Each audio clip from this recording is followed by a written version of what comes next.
This video is designed to show you how to access and use Kami to edit documents, whether they're for our class or another class, especially since this week the activity for the second part of the module is going to involve Kami. I wanted to go over how to use some of these features with you. So first things first, anytime you want to use Kami, you would just click this little app button. It should automatically be at the top of your Google Chrome browser when you're logged in with your MCPS account.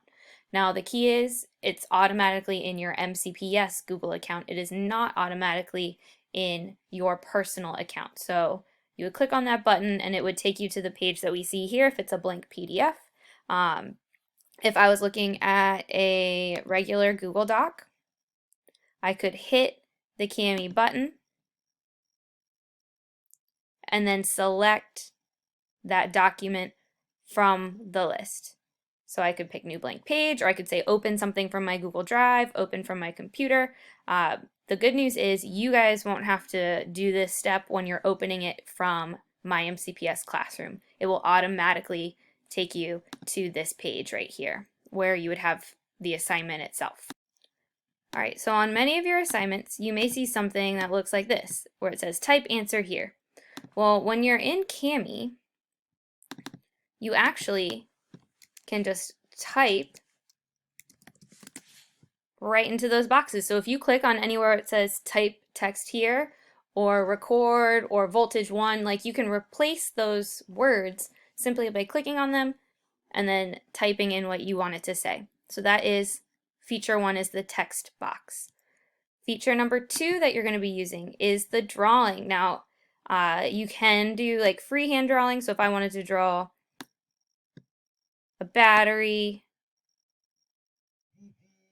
my light bulb, so you can see it's not always easy, especially when you don't have a mouse to work with on your computer.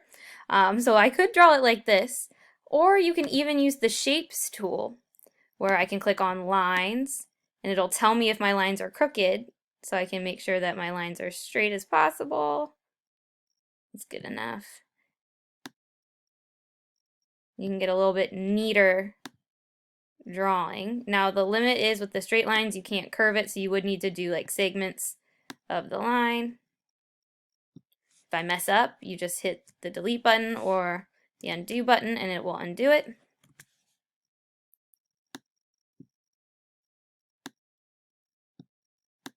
If I leave a space in there, we'll just do this one on a diagonal for time.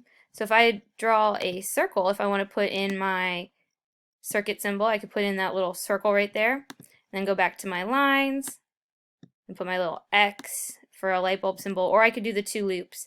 Either is fine. So 2 different ways to draw your circuit diagrams. You can either freehand them with the drawing tool, or you can use the shapes tool and a combination of the different shapes to make the shape that you're looking for.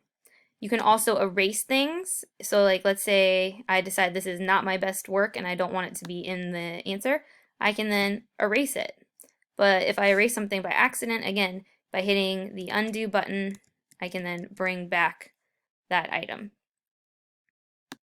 The final tool I want to show you is the equation tool. So by clicking equation and then pressing on the page, I can then select symbols. And that's where I'm going to be able to start typing. So I'm actually going to click over here so that you can see as I type. So if I have anything that involves a fraction, down here where I have a over b, if I hit that button, it inserts a fraction bar. So let's say I want to calculate the slope of something. I can type slope equals, and then I can hit the delta button for change in y. And then I can click on this gray box on the bottom and select delta again because I just used it.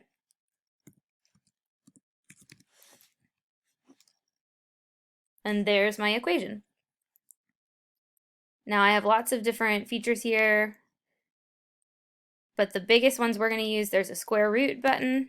If you ever need to write a square root, you can type the square root symbol, and then you could put, for example, if we were talking about our period of a pendulum, You could have L over G, and it would type it right there for you. You can even go back and put like the 2 and the pi in front. And so this is a really quick and easy way you can type equations. Now, if you need to do a subscript, so for this lab, you might need to do something like R1 or R2 to differentiate the different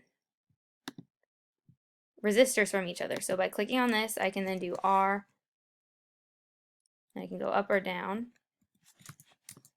So R, and then by clicking this button, it then lowers it, and I can do 1.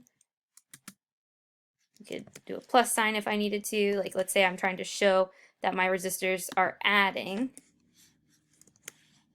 And see, if I forget to hit the arrow button to go 1 over or the space bar, it will keep writing in the subscript. And again, I typed too soon, so I can hit back until it goes to the normal spot. Again, you want to type the letter you want first, then hit the subscript button, and then it will type it for you. Spacebar goes back to normal, equals, and I've got my R total. So those are the tools that you're going to use the most. So we've got text box, we've got equation, drawing, shapes, eraser. You can insert an image. So let's say that I decided to draw something by hand and I want to upload an image. You can upload from your computer. You can upload from Google Drive, or you can search if it's, for example, for a project and you find something on the internet and you want to annotate the image, you could even do that. So these are some options. The markup tool is also helpful for you if you are just reading a text online. It'll let you highlight. And then the comment tool we used when we were doing our AP exam review. But again, you can add comments, and they can be voice comments, video comments, or even a screen capture, so a screenshot to add to your work. It'll even read it to you if you want. So that's kind of cool. And then there's a dictionary tool where if you highlight text on the page, it'll actually tell you the definitions of things. So that is a quick overview of Kami and how you could use it for this assignment and future assignments.